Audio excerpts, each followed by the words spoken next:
What are the 10 new countries? Well, these countries are, well, you probably know them. A lot of them are actually in Asia as well.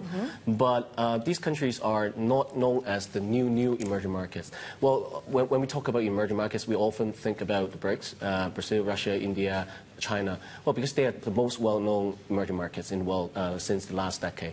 So, but after a very rapid growth phase during the last decade, they're declining. The growth is declining in all these countries. So these are the new 10 on the map right now? Yeah, exactly. Yep.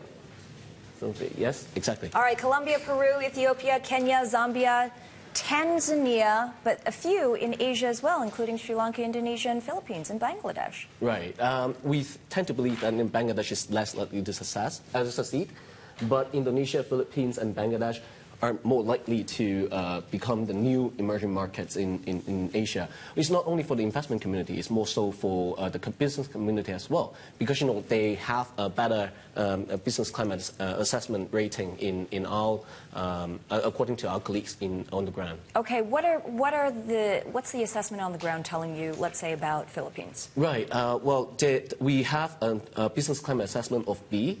Which is equivalent to what we saw in the BRICS country back in, say, 2001.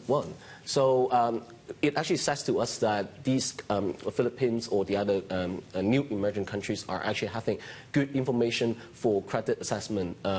So, like relatively good comparing to, say, Bangladesh. Yeah. Bangladesh actually has pretty poor information providing for customers like ourselves to assess the credit rating. So then why would you include them in your 10 emerging? Well, they're growing quite rapidly. They also have a relatively strong savings ability. So, like we actually, took out all the countries that have less than 10% savings rate. Right. So all these 10 countries actually have been growing quite rapidly. They also save quite a lot of money. So we believe that they can weather the storm if people are putting money out. The savings can actually fuel the domestic economy in that sense. So yeah, that's the reason why we actually put them in the map of the 10 new emerging markets. Also, you write in your report, or your team writes in its report, that it's also less dependent on trade.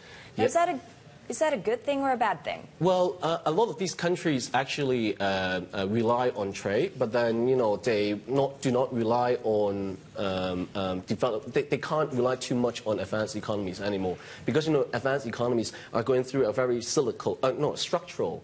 A slower growth phase comparing to the last decade. So they can't rely on trade with advanced economies. They now can rely on trades with developing economies, including the old brothers, the BRICS. So, they probably will still rely quite a bit on trade, but not so much directly trading with the trading partners in the West. So for those looking at this report, why would these 10 countries give people optimism? Well, not exactly the 10 whole countries. We're not too optimistic about the entire 10 entire 10 countries, but we are actually confident about the 5 of them. So, namely Indonesia, Philippines, Sri Lanka, Colombia, and Peru. So, with good business climate, investors, when they go there, when they operate, when they start a branch there, they can at least get more information about the customers within that country. So I think people should be more optimistic about those 5 instead of the other 5 as well. Of course, we have to remember that COFAS really cares about the climate, the credit climate of every nation. Yes, so basically what you're saying, in these 5 countries, the environment to do business is pretty healthy. It's comparable to what we are seeing in the BRICS country right now. It's also comparable to what the BRICS country had been back in the last decade or so. So with that, I don't think the business climate is too much inferior comparing to the BRICS country as of this moment. And we're all BRICS lovers, right? So Rocky Tang, Asia Pacific economist at COFAS. Thanks for joining us this morning.